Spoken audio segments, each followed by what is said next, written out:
សប្តាហ៍នេះអ្នកបានរូបពាក្យមួយដែលគេហៅថាផកគឺជាការធ្វើតេស្តនៅកន្លែងថែទាំ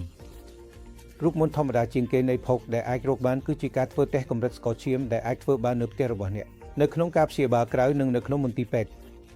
វាគ្រាន់តែជាឧបករណ៍តូចមួយដែលអាចដាក់ក្នុងហោប៉ៅរបស់អ្នកបានអ្នកចាក់ឈាមពីការចាក់ម្រាមដៃហើយបន្ទាប់មកឈាមត្រូវបានធ្វើតេស្តដោយឧបករណ៍ហើយផ្ដល់លទ្ធផលដែលជិតត្រឹមត្រូវនៃកម្រិតស្ករឈាមរបស់អ្នក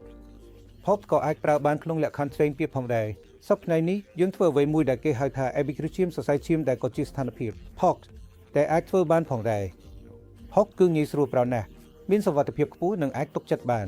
អាចប្រើបានគ្រប់ទីកន្លែងក្នុងការកំណត់ណាមួយហើយអ្នកអាចយកវាទៅជាមួយអ្នកគ្រប់ទីកន្លែងដែលអ្នកស្ថិតនៅ